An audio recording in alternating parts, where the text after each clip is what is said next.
Hello, welcome back. This is Justin, Truth Seeker, with another video for you. I just wanted to show you this pot. I had a papaya in it. It was about 2 years old, seed grown, and I had it in my greenhouse that was actually heated, and it got so cold that it just died. But it actually had some blooms on it. I have some pictures somewhere.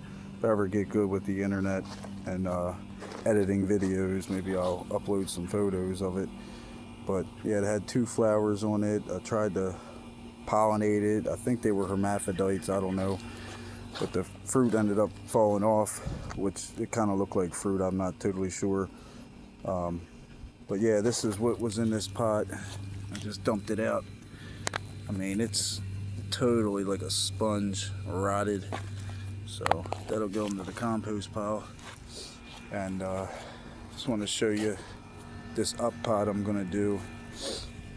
This is the Awori Brown Select, and I had pulled that cherimoya seedling out like I was showing you guys. Here it is. I'm gonna up pot that into the pot I had the papaya in. Here's the cherimoya. Got a nice little tap root on it, so I'll be putting it in this pot, the pot it originally came out of, where the Brown Select was in it. I'll stick that like that. So just wanted to show you, and I did some other things. Let's see. I planted some purple passion fruit that I got at the grocery store underneath the shed. Hopefully it'll survive the winter through passive heating from, the shed heating up. So I got them like tucked way underneath the shed, underneath the, I guess, the crawl space area. Got another one over here. Oh yeah, I had a big blue Java, one of them ice cream bananas. That was here.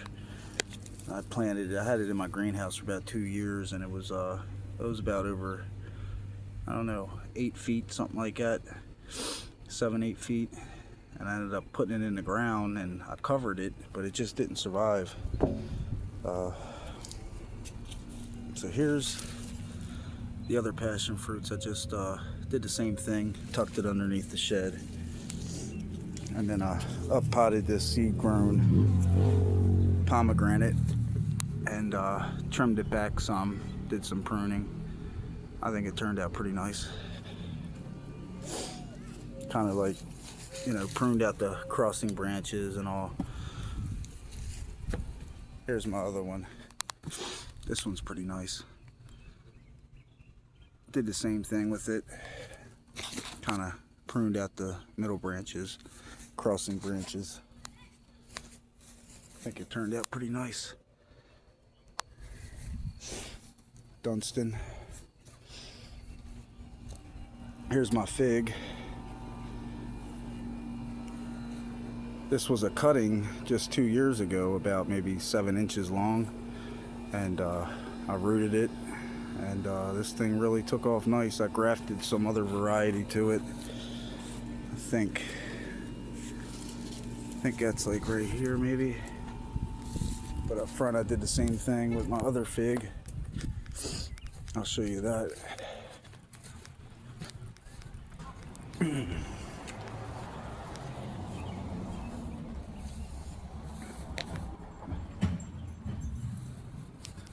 I grafted this onto it. I'm not sure of the variety, but produces like a strawberry type fig. And I'll take you out back. I'll show you my Chicago Hardy.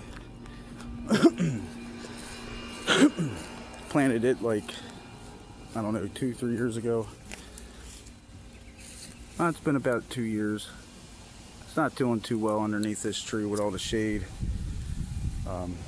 Oh, here's one I didn't show you guys yet. This is a seed grown blood orange. pretty big. It's got a pretty big, thick caliber trunk here.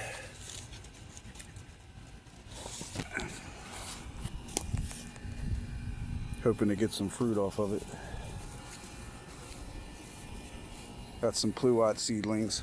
Now these things are pretty cool because they germinate pretty much 90 to 100% of the time, and don't take long to get fruit. You know, get flowers and fruit from a seed grown, you know, fruit from the grocery store. I guess because of the apricot genetics in it, it kind of tends to produce fruit in as little as 2 to 3 years. So highly recommend picking up some of these pluots at the grocery store. They go by like dino eggs or something. They're kind of like molted with spots. Yeah, I mean, it's a cheap way to get some fruit in your backyard, and they taste good. I mean, I had flowers everywhere on all these plums this year. Same with this one. This is a pluot, and it had about 3 flower buds this year. I don't know if any of them set. I haven't really looked, but very vigorous trees. Highly recommend planting the seeds from these, and I'll show you guys another one.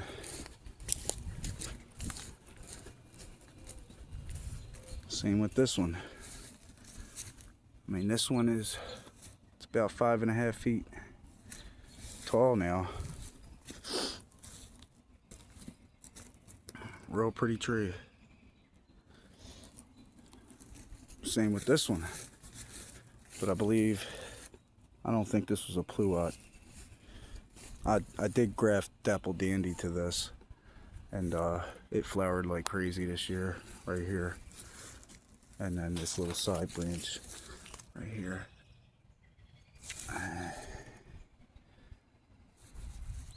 Here's one of them green grapes. Thing's probably about 30 years old. Huge grapevine. Comes all the way around. And just about 2 years ago, it went all the way down by my shed, and I had to hack it back with them damn lantern flies. They like to attack it, so it kind of like took a beating from them the past few years. So I've been killing them as I see them. So, and we got blueberry. So if you guys want to see my chickens, I'll show you them.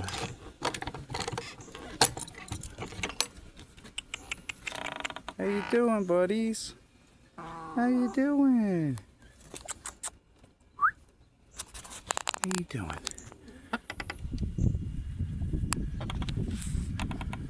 How you doing? Yeah, my chickens are real friendly. Real friendly. How you doing?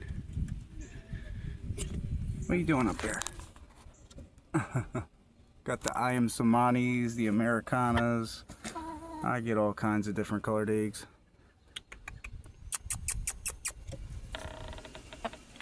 And I built this little egg box last year, but they don't want to nest in it and lay any eggs for some reason. They always lay the eggs in the back corner. Oh well. But yeah, I built this chicken coop. Me and my daughter, we built it together, and turned out nice. I got a little trap door. Got it on stilts, and then there's their little walkway to get up in there. I just put construction wire all around it, and then right here I plan on heating the greenhouse with like compost, and I have 3-inch like aluminum pipe and ADS pipe, and I'm just gonna, like, you know, put it in a spiral and then run a fan through it and then cover it with plastic and see how that works out for my greenhouse. What I really need to do is get the water system figured out. I got a solar auto watering system that, you know, runs by the sun. So once I get that 55-gallon drum cleaned out, I'm gonna hook that up to the downspouts and make this thing totally self-sufficient, where I don't have to really come out here in the summertime and water all the time, you know. So hopefully that works out. Same with these IBC totes. I got these things and I never got a chance to hook them up. I just don't have the time, you know. I want to connect it here and then have the whole you know, first, second stage filtration, where, you know, you unscrew the cap at the bottom and it gets rid of all that nasty bird shit and all that stuff. Eventually I'll get to it. But yeah, this is all me, the plumbing and all. And I have a hose running underneath. Eventually I'd like to get a filter connected to that and have that go to my go to my chicken run out here. It's all ready. I just got to get a filter on it, because I just don't want my chickens drinking rainwater that birds had pooped in, you know, with the whole avian flu. So, but yeah, I got to get back to work, guys. If you like what you see and you want to see more, you know, let me know in the comments. Take care. Bye.